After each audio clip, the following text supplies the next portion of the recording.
ॐ द्यौ शान्तिः अन्तरिक्षं शान्तिः। परमात्मा ने बुद्धि भी दे दिया, विवेक भी दे दिया, परमात्मा ने इच्छा शक्ति भी दे दिया और शुभ कार्यों को संपन्न करने की क्षमता भी दे दी।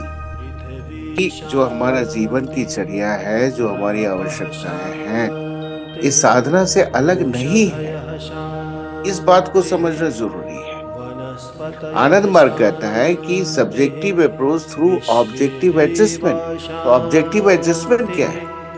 यही तो ऑब्जेक्टिव एडजस्टमेंट है। जैसे हमने कहा, कृष्ण ने भी कहा निष्काम कर्म करो, बिना कामना रख करके सारा काम करो, कर्तव्य कर्म के रूप में करो।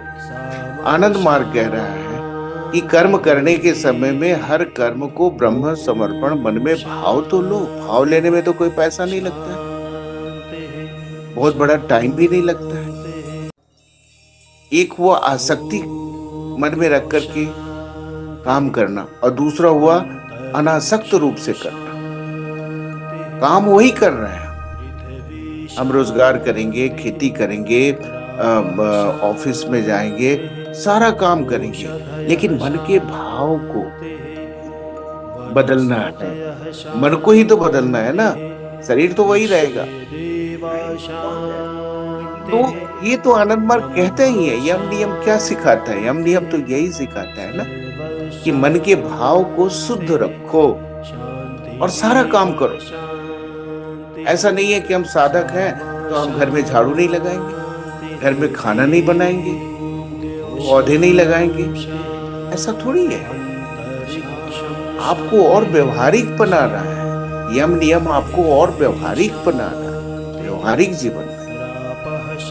तो आनंद मार्ग केवल साधना की बात नहीं करता। यदि साधना की बात करता भी है तो हमारा व्यवहारिक जीवन साधना से अलग नहीं है, बल्कि साधना से जुड़ा हुआ है। ये बात समझना बहुत जरूरी है, क्योंकि जब तक इसको समझेंगे नहीं तब तक आनंद मार्ग को समझना मुश्किल है। आपकी साधना अधूरी रहेगी, क्योंकि साधना करने वक्त भी घर गृहस्थी की बात याद आएगी तो फिर बोले अरे भैया पहले वो काम कर लो फिर साधना में बैठो, तो साधना फिर होगी ही नहीं आपकी।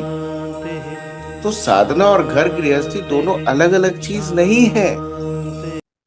इसी बात को तो समझना है।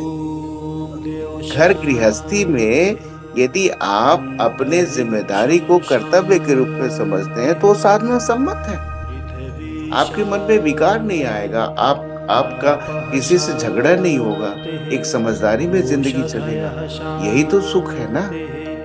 और क्या चाहिए आदमी को? आदमी का जीवन आक्रांत क्यों है, डिस्टर्ब क्यों है? क्योंकि हम एक दूसरे को समझने के लिए तैयार नहीं है। ये साधना हमको मदद करेगी एक दूसरे को समझने में।